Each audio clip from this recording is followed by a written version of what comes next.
This is Bernie Sanders, often regarded as the most, or at least one of the most progressive candidates in the 2020 presidential election. He has plans to implement progressive policies like single-payer Medicare for all, affordable housing for all, and free college for all.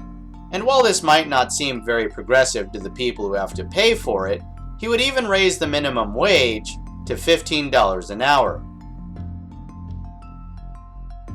But let's not forget about Andrew Yang, the guy that wants to implement a universal basic income that would give us all $1,000 per month. If you're a full-time worker, it won't bring in as much money as a $15 minimum wage, but it will stack nicely on top of whatever wage you're currently earning, and it makes it so that unemployed people who don't even earn a wage can bring in a decent amount of money on a monthly basis, thus making it objectively better at helping more people in a more profound way.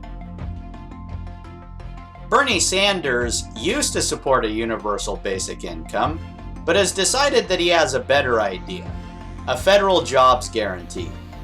Because we need more doctors, and dentists, and teachers, etc. Here's the thing though. Most people aren't interested in the jobs Bernie's offering, and we're in a day and age where all these professions can be automated, and the technology can do it better than the people. This is precisely why Yang is warning of the looming threat of people's jobs being automated away, and seems to be one of the primary reasons he's offering to just give everyone $1,000 per month that they won't even have to work for.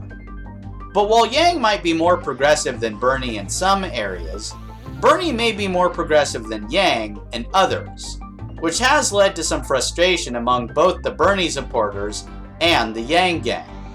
They will often have thoughts like, why can't Yang do Bernie's healthcare plan?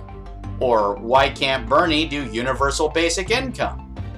And this really brings home the fact that as great as it is to have these candidates in the 2020 election, in the future, we have got to do better. And so today, I will present to you the most progressive ideas that progressives aren't even talking about.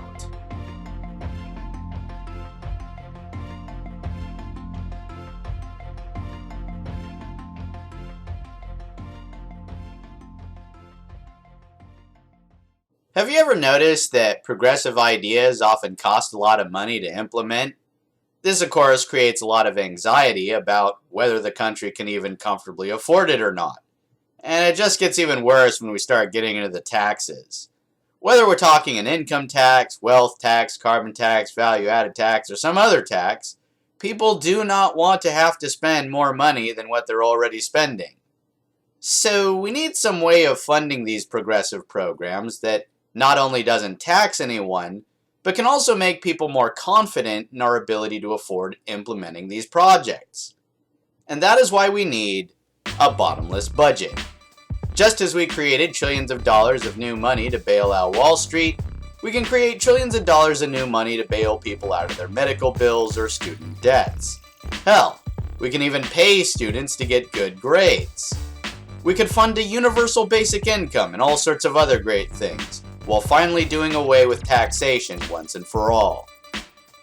Now, I'm not proposing that we print up unending amounts of cash and coin. That's not necessary. In fact, most of the money in circulation right now exists in a digital form. It's not cash, it's not coin, it's not gold, it's not silver. It's digits in computer databases. We literally are at a point, and have been for some time now, where a person could just input some digits into a computer and call it money. This is an underutilized capability. What we could do is create a government bank account that is on automatic refresh, so that whenever it transfers funds into some other account, the government account creates new money to make up for what just left. But of course, there is a reason we aren't already using a bottomless budget. As it turns out, that creates anxieties too. Some of you may even think I'm an idiot for proposing such an idea. You probably think that I'm just not accounting for inflation. But I am going to account for inflation, and we certainly should. That doesn't mean we should just give up on the idea of a bottomless budget, though. It means we need some innovative way around inflation, through inflation, or perhaps some way of destroying or removing the problem of inflation altogether. What I propose is that we regulate inflation. This would involve, in part, the implementation of price ceilings, making it illegal for businesses to raise prices on certain goods and services, while encouraging them to raise prices on others. For example, we'd probably want to raise prices on stuff like guns and gas, while maintaining lower prices on things like food and electric cars. But we know from past experiments that it's not enough to just ban inflation. Some people will just break the law. So we'll want to use our bottomless budget to compensate the affected businesses. And I'm not just talking a one-time or annual payment. The government would have to pay the businesses for every item they sell. Or in other words, we'd have it so that whenever a customer buys something from a business, the business actually brings in more money than what the customer paid. Most of the profit comes from the government, though. So while the business makes more money off the sale, the customer doesn't have to pay for most of it. And of course, we'd want to gradually increase the amount the government pays these businesses, so that on the business end, it's as if they are raising prices, even though the customers aren't actually paying more. But what if businesses still break the law anyway?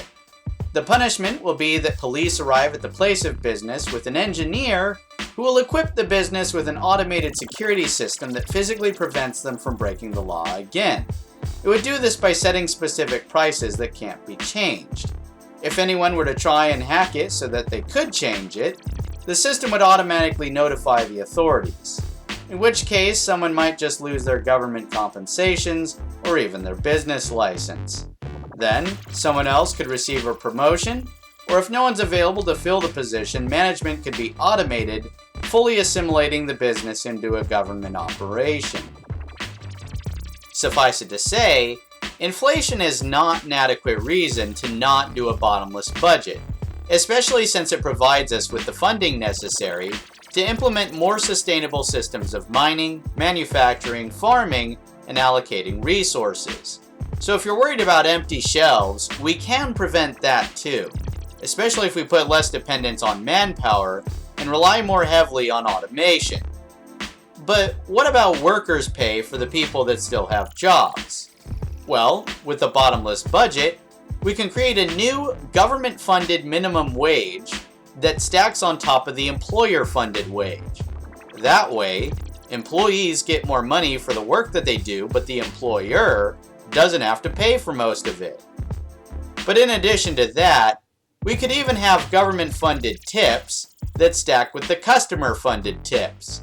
That way, if a person has to deal with a customer during their shift, they receive at least some sort of tip, whether the customer pays any or not. There could even be government-funded severance pay for anyone that gets laid off, and higher payments for people on retirement or disability. There's really all sorts of awesome projects that we can fund with a bottomless budget.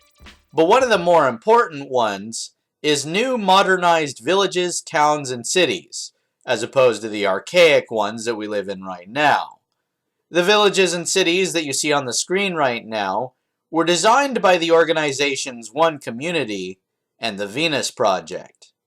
One Community sees itself as a stepping stone to what the Venus Project proposes, which is an entirely new economic model known as the Resource-Based Global Economy, or RBE.